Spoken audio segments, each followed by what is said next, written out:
നമ്മുടെ ശരീരത്തിലെ എല്ലുകളൊക്കെ ഒരുമിച്ച് ഒടിഞ്ഞു പോയാൽ എങ്ങനെയിരിക്കും? അല്ലാന്നുണ്ടെങ്കിൽ നമ്മൾ ഈ വളർത്തുന്ന നഖം ഉണ്ടല്ലോ, ഈ നഖമൊക്കെ കണ്ടിന്യൂസ് ആയിട്ട് നമ്മൾ വളർത്തി കഴിഞ്ഞാൽ എന്ത് സംഭവിക്കും? ഇതുപോലെയുള്ള കുറച്ച് ഹ്യൂമൻ ബോഡി ഫാക്ട്സുമായിട്ടാണ് ഇന്നത്തെ വീഡിയോ എത്തിയിട്ടുള്ളത്. Welcome to just talk.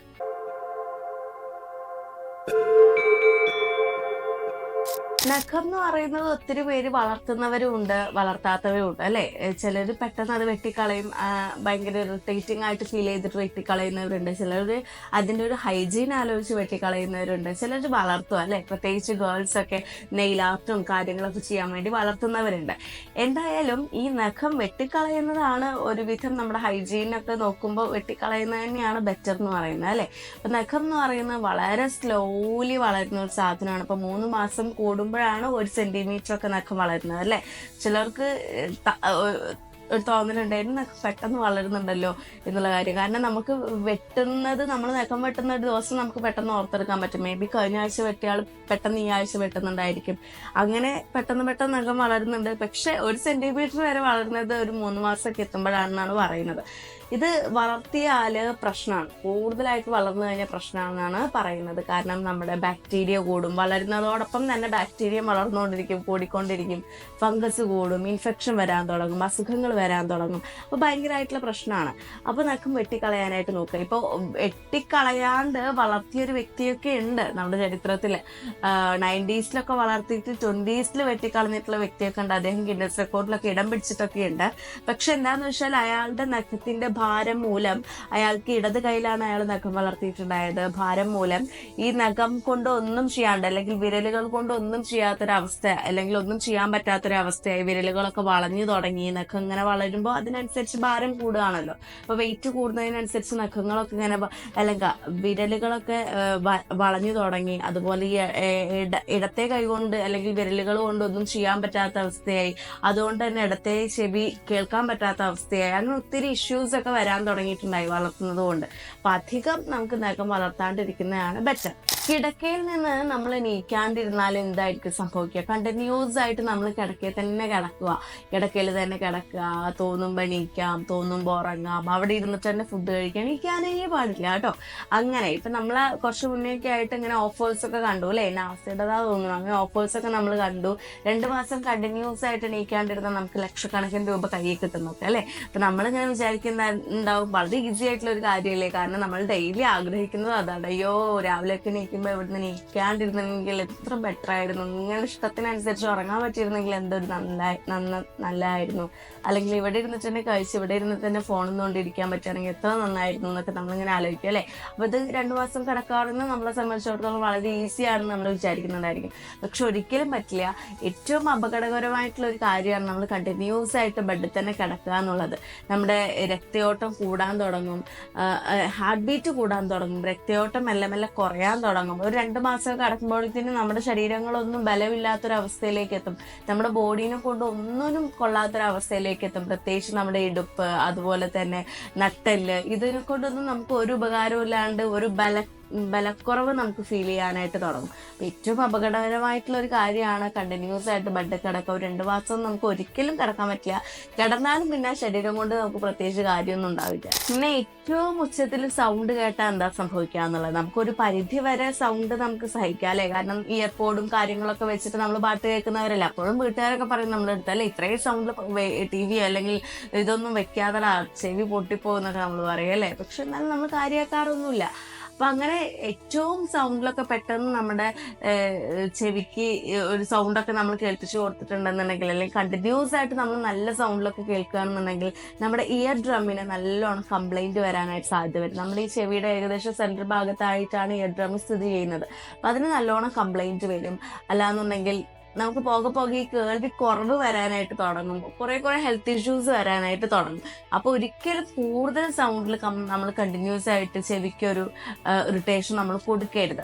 അതുപോലെ തന്നെ നമ്മൾ ചെയ്യുന്നൊരു ബുദ്ധിമുട്ടുള്ള ഒരു കാര്യമാണ്, നമ്മൾ ചെവി ക്ലീൻ ആക്കാൻ വേണ്ടി എന്തെങ്കിലുമൊക്കെ ഇട്ട് ചെവിയിൽ നമ്മളെ ബഡ്സും കാര്യങ്ങളും കോട്ടൺ കാര്യങ്ങളൊക്കെ ഇട്ടിട്ട് നമ്മൾ ക്ലീൻ ചെയ്യും.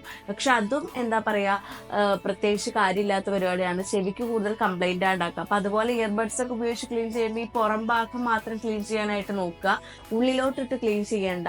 അപ്പോൾ നിങ്ങൾക്ക് അങ്ങനെ ക്ലീൻ ചെയ്യണമെന്നുണ്ടെങ്കിൽ ഒരു പ്രൊഫഷണൽ ഡോക്ടറെ മീറ്റ് ചെയ്തിട്ട് അദ്ദേഹത്തിനെ കൊണ്ട് ക്ലീൻ ചെയ്യിപ്പിക്കാനായിട്ട് നോക്കുക. ഓക്കെ, അപ്പം മനഃപൂർവ്വം നമ്മുടെ ചെവി നമ്മൾ കേടാക്കാണ്ടിരിക്കാനായിട്ട് നോക്കുന്നതാണ് ബെസ്റ്റ്. നമ്മളൊക്കെ വിയർക്കുന്ന വ്യക്തികളാണ് അല്ലേ? അപ്പോൾ വിയർത്ത് കണ്ടിന്യൂസ് ആയിട്ട് ഇപ്പോൾ ചൂടൊക്കെ എടുക്കുന്ന സമയത്ത് നമ്മളൊന്ന് വിയർക്കാണ്ടിരുന്നെങ്കിൽ എന്തൊരു സമാധാനമായിരുന്നു നമ്മൾ വിചാരിക്കും അല്ലേ? കാരണം ഈ വിയർപ്പെന്ന് പറയുന്നത് നമ്മളുടെ മൊത്തത്തിൽ നമുക്കൊരു ഇറിറ്റേഷൻ ഫീൽ ചെയ്യുന്ന ഒരു കാര്യമാണ്. അപ്പം നമ്മൾ വിയർക്കാണ്ടിരിക്കുകയാണെങ്കിൽ എന്ത് സംഭവിക്കും? സത്യത്തിൽ അങ്ങനെ വിയർക്കാണ്ടിരിക്കണം നമ്മൾ ഒരിക്കലും ആഗ്രഹിക്കാൻ പാടില്ല. അൺഹെൽത്തി ആയിട്ടുള്ള ഒരു കാര്യമാണ് ഈ വിയർക്കാണ്ടിരിക്കുക എന്ന് പറയുന്നത്. ഇപ്പോൾ നമ്മുടെ ശരീരത്തിൽ ഇങ്ങനെ ചുവന്ന പാടുകൾ, അതുപോലെ തന്നെ മുഖക്കുരു, അതുപോലെ നമ്മുടെ സ്കിന്നിന് ഒത്തിരി ഇറിറ്റേഷൻ എന്തെങ്കിലും വരികയാണ്, അസുഖങ്ങളൊക്കെ വരികയാണെന്ന് വെച്ചാൽ നമ്മൾ ഈ വിയർക്കാണ്ടിരിക്കുന്നതുകൊണ്ടാണ്. നമ്മുടെ ശരീരത്തിലെ ഊഷ്മാവിനൊക്കെ ബാലൻസ് ചെയ്യുന്ന കുറേ പ്രവൃത്തികൾ നമ്മുടെ ശരീരത്തിൽ നടക്കുന്നതുകൊണ്ടാണ് നമ്മൾ വിയർക്കുന്നത്. ഒരു പരിധി വരെ നമ്മൾ വിയർക്കുന്നത് ഹെൽത്തി ആയിട്ടുള്ള ഒരു കാര്യമാണ്. അപ്പോൾ ഒരിക്കലും വിയർക്കാണ്ടിരിക്കണം എന്ന് വിചാരിച്ച ഓരോരോ കാര്യങ്ങൾ ചെയ്യരുത്. മനുഷ്യ ശരീരമായ വിയർക്കണം, അപ്പോഴാണ് നമ്മുടെ ബോഡിയിൽ ഊഷ്മാവും താപനിലയും ഒക്കെ ബാലൻസ്ഡ് ആവുള്ളൂ. അങ്ങനെ കുറേ ബാക്ടീരിയാസ് ഒക്കെ പോകുന്നത് നമ്മുടെ വിയർപ്പിലൂടെയാണ്. അപ്പോൾ ഒത്തിരി കാര്യങ്ങൾ ഈ വിയർപ്പിലൂടെ സംഭവിക്കുന്നുണ്ട്. അല്ലാണ്ട് വെറുതെ ഈ ചൂടെടുക്കുന്നതുകൊണ്ട് വിയർക്കുകയാണെന്ന് ഒരിക്കലും വിചാരിക്കരുത്. ഈ ചൂടെടുത്തിട്ടില്ല എന്നുണ്ടെങ്കിൽ നമ്മളൊരു പരിധി വരെ വിയർക്കും. എന്തെങ്കിലും ചെയ്യുന്നതിലൂടെയോ എന്തെങ്കിലും ആക്ടിവിറ്റീസ് ചെയ്യുന്നതിലൂടെയോ എങ്ങനെ പോയാലും നമ്മളൊരു ദിവസം വിയർത്തിരിക്കും. വിയർക്കാണ്ടിരിക്കുക എന്ന് പറഞ്ഞാൽ ഭയങ്കര കഷ്ടപ്പാടുള്ള പരിപാടിയാണ്. അപ്പോൾ വിയർക്കാണ്ടിരിക്കാനുള്ള പരിപാടികൾ ചെയ്യരുത്. അൺഹെൽത്തിയാണ്, അസുഖങ്ങൾ നമുക്ക് വരും. യോനി കോട്ടുവായിട. ഈ കൊട്ടുവായിട എന്ന് പറയുന്നത് നമുക്ക് ഉറക്കം വരുമ്പോൾ നമ്മൾ കോട്ടുവായിടും, അല്ലാന്നുണ്ടെങ്കിൽ ബോറടിച്ചിരിക്കുമ്പോൾ നമുക്ക് കോട്ടുവായൊക്കെ ഇടും അല്ലേ? അതുപോലെ തന്നെ വേറൊരാൾ കോട്ടുവായിടുന്നത് കണ്ടാൽ നമുക്ക് ഓട്ടോമാറ്റിക്കലി ഈ കോട്ടുവായ വരും അല്ലേ? പക്ഷെ നമ്മൾ വിചാരിക്കും കോട്ടുവായ നെഗറ്റീവായിട്ടുള്ള ഒരു കാര്യമാണെന്നുള്ളത്. പക്ഷെ ഈ നെഗറ്റീവായിട്ടുള്ള ഒരു കാര്യം സംഭവിക്കുക നമ്മുടെ ശരീരത്തിൽ ഒത്തിരി കാര്യങ്ങൾ അതിനോടൊപ്പം തന്നെ നടക്കുന്നുണ്ട്. നമ്മുടെ ബ്രെയിനിലെ താപനില അത് കൺട്രോൾ ചെയ്യാൻ സഹായിക്കുന്നുണ്ട്. അതുപോലെ തന്നെയുള്ള കാര്യമാണ് നമ്മുടെ ഓക്സിജൻ കൂട്ടാനായിട്ട് സഹായിക്കുന്നുണ്ട്. നമ്മുടെ എന്താ പറയാ, എനർജിയും കൂട്ടാനും നമ്മളെ കുറച്ചും കൂടെ ആക്റ്റീവ് ആക്കാനൊക്കെ സഹായിക്കുന്നുണ്ട്. അപ്പൊ ചുമ്മാ ഒരു കോട്ടുമായിട്ട് പോവല്ല ഒരു മനുഷ്യന് ചെയ്യുന്നത്. അതിനിടയിൽ കുറെ 2-4 വിഷയങ്ങൾ അതിനോടൊപ്പം തന്നെ നമ്മുടെ ബോഡിയിൽ സംഭവിക്കുന്നുണ്ടെന്ന് മനസ്സിലാക്കുക. അപ്പൊ കോട്ടുകാർ ചിലർക്കാരനൊന്നുമല്ല, ഒരു നെഗറ്റീവ് കാര്യം മാത്രമാണെന്ന് നിങ്ങൾ മനസ്സിലാക്കി വെക്കരുത്. എല്ലാ എല്ലുകളും ഒരുമിച്ച് പൊട്ടിയാൽ എങ്ങനെയിരിക്കും? നമ്മുടെ ശരീരത്തിൽ നമുക്ക് ഏകദേശം 206 എല്ലുകളാണല്ലേ ഉള്ളത്. ഈ 206 എല്ലും ഒരുമിച്ച് പൊട്ടിയാൽ നമ്മൾ ജീവനോടെ ഉണ്ടാവുമോ? അല്ലെങ്കിൽ നമുക്ക് മര്യാദയ്ക്ക് നടക്കാൻ പറ്റുമോ? എന്തായിരിക്കും നിങ്ങളുടെ ഒരു അഭിപ്രായം? ഇപ്പോൾ നമ്മൾ എന്തെങ്കിലും ആക്സിഡന്റ് സംഭവിച്ചു കഴിഞ്ഞാൽ ചെറിയ കയ്യിലെയോ കാലിലോ ഒക്കെ ആണെന്നുണ്ടെങ്കിൽ ചെറിയ പൊട്ടാണെന്നുണ്ടെങ്കിൽ നമുക്ക് ബാൻഡേഡും കാര്യങ്ങളൊക്കെ ഇട്ടിട്ട് അത് ശരിയാക്കി എടുക്കും അല്ലേ? ഡോക്ടേഴ്സ് ഒരെല്ലൊക്കെയാണ് അല്ലെങ്കിൽ 2 എല്ലൊക്കെയാണ് പൊട്ടിയിട്ടുണ്ടെങ്കിൽ.